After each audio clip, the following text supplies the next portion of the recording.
Good morning friends. आज अपन पढ़ने वाले हैं अपनी जो प्रश्नावली है उसका नाम है देखिएगा प्रतिशतता मतलब परसेंटेज। देखिएगा दोस्तों, परसेंटेज की जो प्रश्नावली है इसके सवाल हैं जो अपने दैनिक जीवन में भी अपने बहुत ज़्यादा काम आते रहते हैं। जिससे दोस्तों कभी कभी अपन किसी दुकान पर जाते हैं और दुकानदार अपन से कहता है कि यदि आप 1,000 रुपये की शॉपिंग करोगे या उससे ज़्यादा की शॉपिंग करोगे तो आपको 20% का लाभ मिलेगा।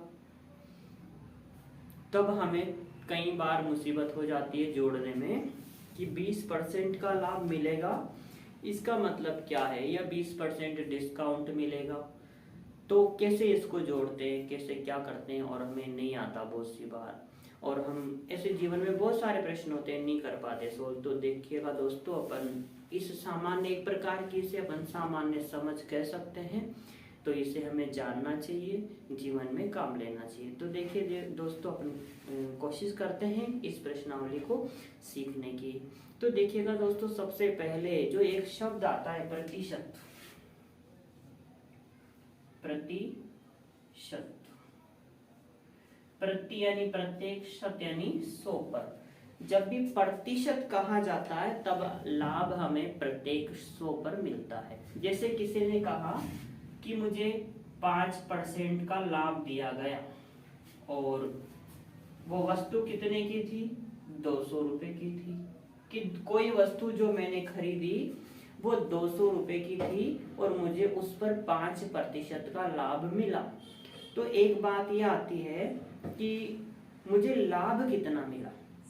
तो क्या कहा दोस्तों, देखिएगा प्रतिशत का मतलब समझिएगा कि प्रत्येक 100 पर कितना मिल रहा है, यहाँ पर 5 रुपया प्रतिशत। और जैसे कहा मुझे 5 रुपए का लाभ हुआ, 200 रुपए पर 5 रुपए का, और मैं इसी बात को कहूं कि मुझे 200 रुपए पर 5% का लाभ हुआ, तो दोनों में बहुत अंतर है। तो 200 पर 5 रुपए का लाभ होने का मतलब है पूरे 200 पर लाभ 5 रुपए का ही मिला। पर मैं यूं कहूं कि मुझे 5% लाभ मिला, तो इसका मतलब ये निकलेगा कि प्रत्येक 100 पर, प्रत्येक 100 पर, प्रत्येक 100 पर कितना, 5 रुपया। तो यहाँ कितने 100 हैं, 200 है, और एक कितना मिलता है, 5, तो बराबर कितना होगा, 10।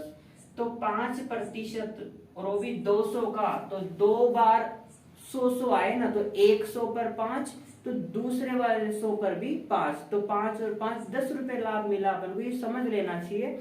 और इस प्रकार से जब बड़ी बड़ी संख्याओं को सोल्व करेंगे तो वहां भी ऐसा ही होगा। कई बार हम प्रतिशत को अच्छे से समझ नहीं पाते, तो अपने सवाल गलत होने के बहुत सारे चांस हो जाते हैं। तो यदि कोई व्यक्ति कहे, अब दुकानदार ने कहा कि आप 1,000 रुपए की सामग्री या कपड़े कुछ भी खरीदेंगे तो आपको डिस्काउंट मिलेगा कितने का, 20% का।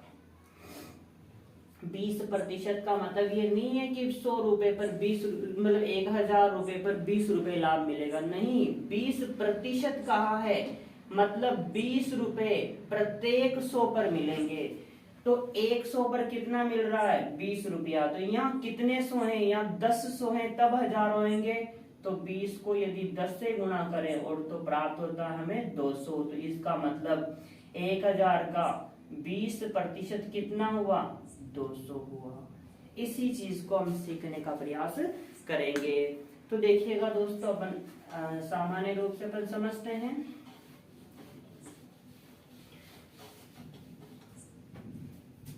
यदि कहा जाए कि मेरे पास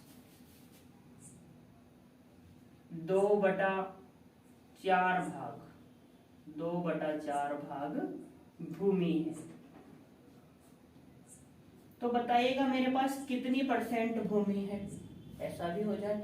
पहले तो हमें ये बटाई समझ में नहीं आता कि 2/4 का मतलब क्या है।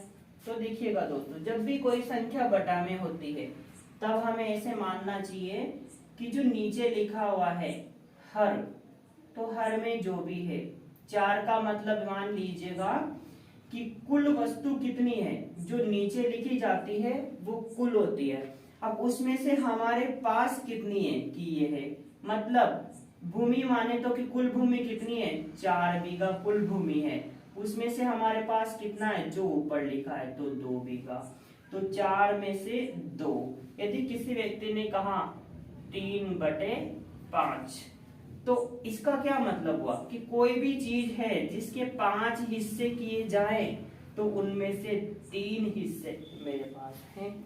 25 पैसा 1 रुपए का कितना हिस्सा हो, देखिएगा यदि मैं 1 रुपए को 4 हिस्सों में बांटूं और तो 25 पैसा उसका 1 हिस्सा होगा।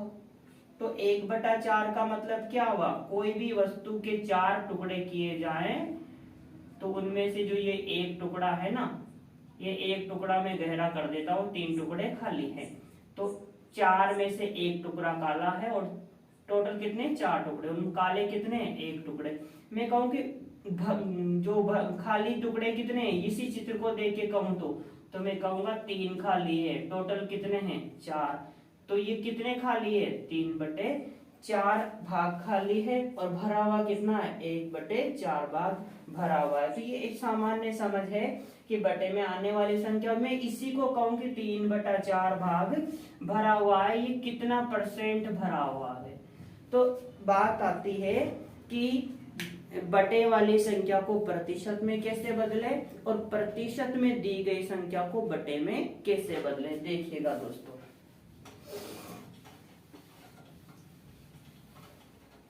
कहा जाए कि मेरे पास 5/8 भाग कोई चीज है, बताइएगा कितना प्रतिशत मेरे पास है। तो 5/8 को परसेंटेज में बदलने के लिए क्या करना चाहिए दोस्तों, 5/8 को गुणा कर देना चाहिए, किससे, 100 से।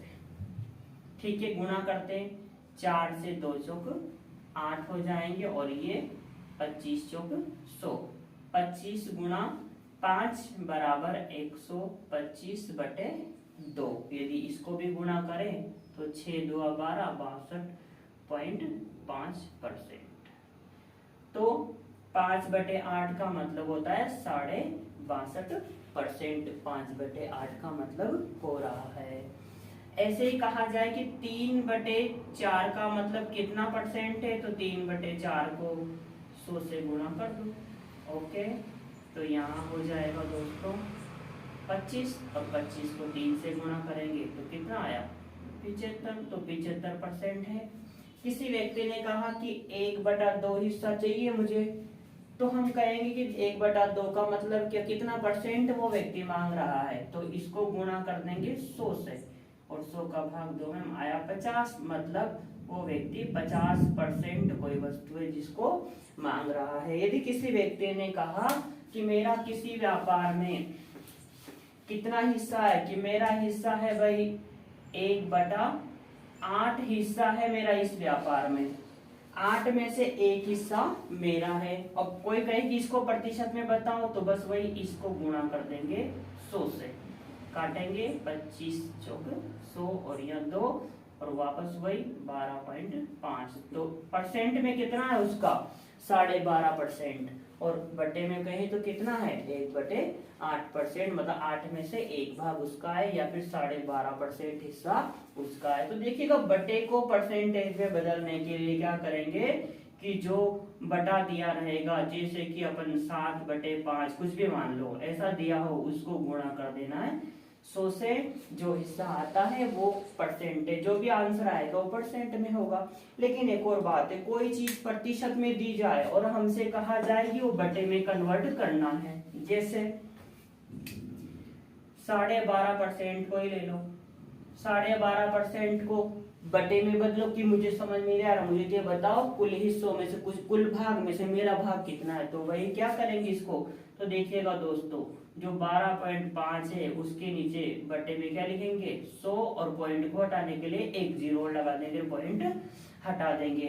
25 से काटेंगे तो 25 पंजे 125, 25 चौक 100 और 0 40, और इसको काटेंगे 5 का 12, 8 पंजे 40 और 1 पंजे 5, तो अपने पास आ गया 1/8। वही संख्या हमें प्राप्त हो जाती है। इसको वापस प्रतिशत में तो गुणा कर दो, वही आ जाएगा वापस 12.5%। तो इस प्रकार से वापस देखो 60% किसी ने कहा तो कितना भाग हुआ, तो वही है 60/100 लिख दो, काट दो, 0 से 0, 10 और 6 है तो 3 और 5, ये 3/5 हो जाएगा। ये 3/5 को परसेंट में बदलो तो 100 से गुणा कर दो, हो जाएगा 20, और 20 3 60, तो 60%। इस प्रकार से दोस्तों अपन बटे वाली संख्या को प्रतिशत में और प्रतिशत वाली संख्या को बटे में आसानी से बदल पाएंगे। एक बात तो ये, और दूसरी बात हम ये बात हमेशा ध्यान रखेंगे कि प्रतिशत का मतलब प्रत्येक 100 पर होता है। मैं कहूं कि मुझे किसी व्यापार में 5% का हानि होती है, तो अब मैं कहूं व्यापार कितने का था कि 2000 का, तो इससे मतलब निकल रहा है कि 2000 में 20 बार 100 आए तो प्रत्येक 100 पर 5-5 रुपए का मुझे हानि हुई, तो 20 गुणा 5 बराबर कितना 100, मतलब 100 रुपए का मुझे हानि होती है, ऐसा हम मानेंगे। देखिएगा आगे कुछ अन्य प्रश्नों को अपन हल करते हैं।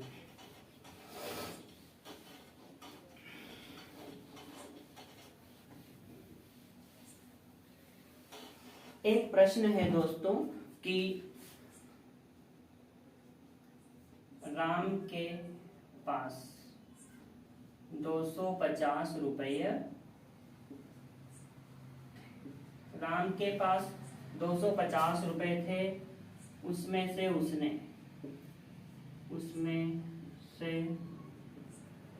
उसने 50 रुपए खर्च कर दिए, तो बताइए कि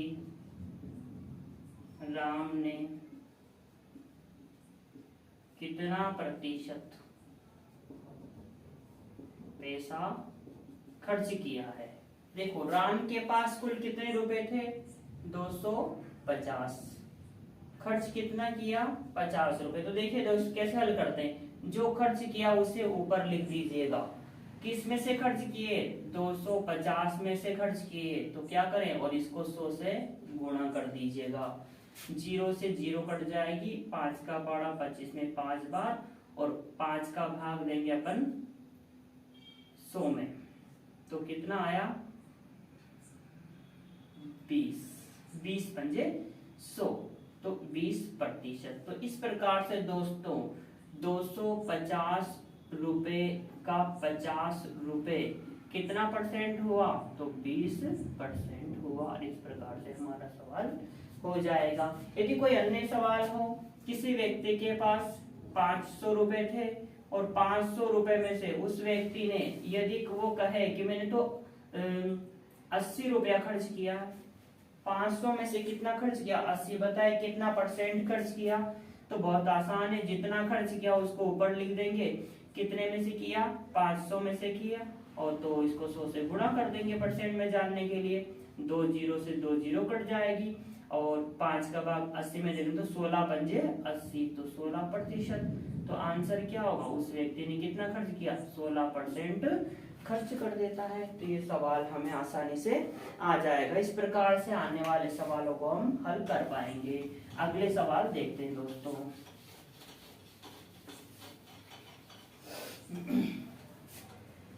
यस, देखिएगा दोस्तों अपना अगला सवाल है,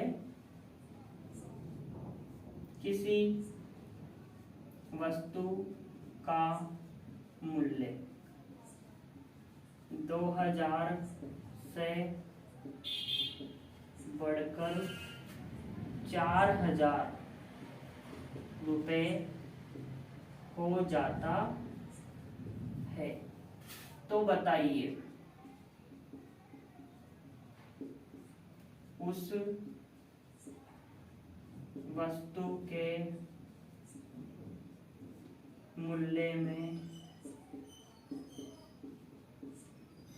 कितने प्रतिशत की वृद्धि हुई। वस्तु पहले 2000 की, देखिएगा पहले वस्तु कितने की थी 2000 की, अब वो वस्तु कितने की हो गई 4000 की, तो क्या हुआ, उस वस्तु के मूल्य में कितना अंतर आया कि 2000 रुपए बढ़ गए। कितने पर बढ़े, 2000 पे। पहले वस्तु 2000 की थी, 2000 और बढ़ गए तो 4000 हो गए। तो देखिएगा दोस्तों, बढ़ा कितना, 2000। कितने पर बढ़ा, 2000 पर बढ़ा। तो इसको परसेंट में ज्ञात करने के लिए हमेशा 100 से गुणा करेंगे। तो देखिएगा 2000 से 2000 कट गए तो आंसर आया 100। तो उस वस्तु के मूल्य में कितना प्रतिशत वृद्धि हुई, 100% वृद्धि। उस वस्तु का जितना मूल्य हो, यदि उतनी ही वृद्धि हो जाए उसके खुद के मूल्य के बराबर, तो वो हमेशा 100% ही होता है। तो 2000 पे 2000 बढ़ गए, अर्थात 100% की वृद्धि हो गई। एक और सवाल देखते हैं दोस्तों, यदि किसी वस्तु का मूल्य पहले कितना था, 300 रुपया, अब वही वस्तु कितने में आती है, तो हम कहें कि वो 360 में आने लगी है, तो कितनी वृद्धि हुई, 60 रुपए की वृद्धि हो गई। तो कैसे लिखेंगे दोस्तों, जो वृद्धि हुई वो तो ऊपर लिख देंगे। कितने पर हुई, पहले 300 में 300 पर वृद्धि हो गई, और इसका परसेंट ज्ञात करने के लिए 2 जीरो से 2 जीरो कट जाएगी, 3 का भाग 20 में 60 में देंगे तो 20 बार जाएगा। अर्थात उस वस्तु के मूल्य में कितना परसेंट वृद्धि हुई, 20% की वृद्धि उस वस्तु के मूल्य में हो जाती है। ओके दोस्तों, अगला सवाल अपन हल करते हैं।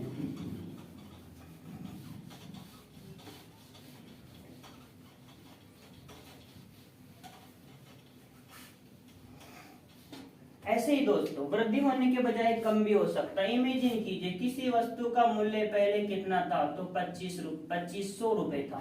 किसी वस्तु का मूल्य 2500 रुपया था, लेकिन वस्तु का मूल्य 500 कम होकर अब उस वस्तु का मूल्य 2000 रुपए रह जाता है। तो बताइएगा उस वस्तु के मूल्य में कितने प्रतिशत की कमी हुई।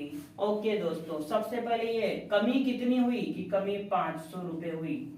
कितने पर हुई कि पहले उस वस्तु का मूल्य 2500 था, और 2500 पर 500 की कमी, बस 100 लिख दीजिएगा, परसेंट ज्ञात हो जाएगा। 0 से 0, इसको भाग में देंगे 5 बार, और 5 का 100 में बराबर 20। तो अर्थात किसी वस्तु जो पहले 2500 की थी अब वो 2000 की रह जाती है, तो हम कहेंगे कि उस वस्तु के मूल्य में 20% की कमी हुई है। कितना परसेंट कम हुआ, 20 पर। इसका उल्टा ऐसा हो जाए, कोई वस्तु पहले 2000 की थी, वो बढ़कर 500 बढ़कर यदि उस वस्तु का मूल्य 2500 हो जाए, तो कितना परसेंट की वृद्धि, कमी तो 20% की हुई दोस्तों, पर ऐसा हो कि कोई वस्तु 2000 की, सॉरी 2500 की वस्तु 2000 की रह जाए, तो परसेंट 20% कम हुई। लेकिन 2000 की वस्तु 2500 की हो जाए, तो इसका मतलब है नहीं कि 20% बढ़ गई, उधर 20% कम हो रहा है तो 20% ही बढ़ जाएगा, ऐसा नहीं है दोस्तों। देखिएगा वृद्धि कितने की हुई, तो वृद्धि हुई अपने 500 रुपए की। कितने पर, कि माना कि पहले 2000 रुपए मूल्य था, तो इसको ज्ञात करते हैं। तो 2 जीरो से 2 जीरो कट जाएगी और बचा 20, 5 का भाग देंगे 4, और 4 का भाग 100 में दिया तो 25। तो 25%, इसका आंसर क्या आएगा, 25%। इसलिए आया कि भले ही वृद्धि 500 रुपए की हो रही है या कमी भी 500 की हो रही है, लेकिन अंतर है, पहले इस वस्तु का मूल्य 2500 था, जबकि यहाँ 2000 था, और 2500 के लिए 500 और 2000 के लिए 500 अलग अलग वैल्यू रखते हैं। 2500 के लिए 500 का मतलब 20% होता है, जबकि 2000 के लिए 500 का मतलब 25% होता है। इस वजह से प्रतिशत में भी अंतर रहेगा। अगला सवाल देखते हैं दोस्तों।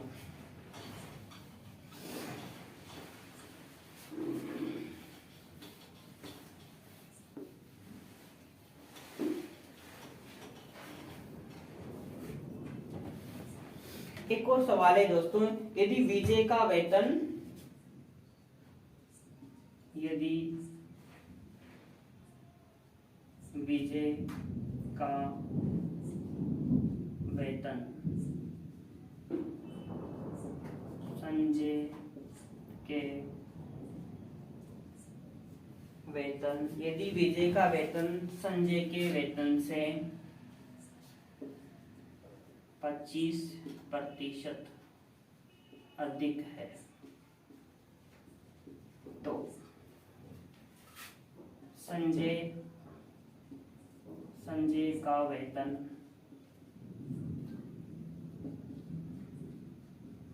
विजय के वेतन से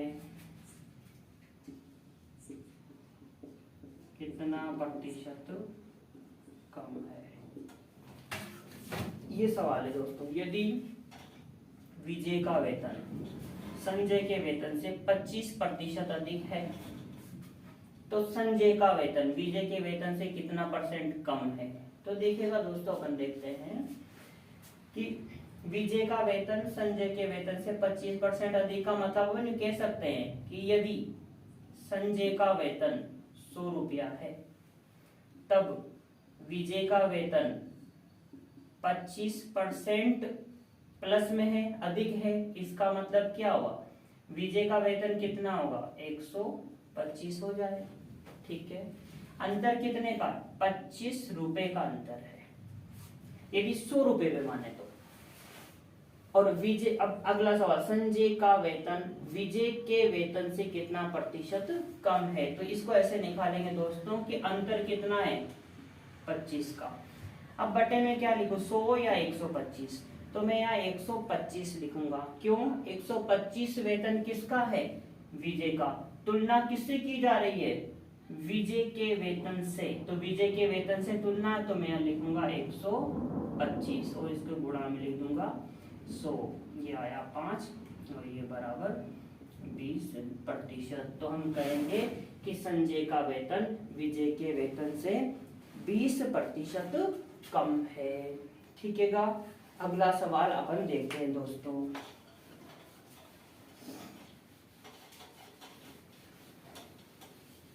इसी प्रकार का अपना अगला सवाल है, यदि ए की आई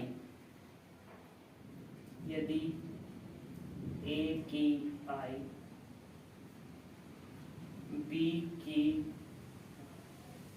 आई से, यदि ए की आई बी की आई से 20% कम है तो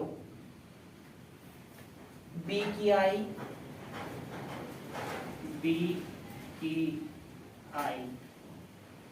ए की आई से कितना प्रतिशत अधिक है। तो देखिएगा दोस्तों, यदि ए की आई बी की आई से 20% कम है, ए कम है बी से, कितना, 20%। तो माना कि बी की आई 100 रुपया है तब ए की आई कितना होगा, 80 रुपया, क्योंकि 20% कम है। तो क्या करा, बी की आई ए की आई से कितना प्रतिशत अधिक, बी की आई अधिक है ए की आई से। तुलना किससे की जा रही है, ए की आई से। अब देखिएगा अंतर कितना है, 20 रुपए का। तो जो अंतर है दोस्तों उसे तो ऊपर लिख देंगे। तुलना किसकी आई से की जा रही है, ए की आई से कितना प्रतिशत, ए की आई से तुलना, मतलब ए की आई कितनी है, 80 रुपया। तो नीचे क्या लिखेंगे, 80 और गुणा में क्या लिखेंगे, 100। तो यहाँ से आप काटेंगे तो 4 और 4 का इसमें आएगा 25। तो आंसर है 25%। अर्थात ए की आई से बी की आई 25% अधिक है। आंसर हो जाएगा अपना 25%। Okay, thank you.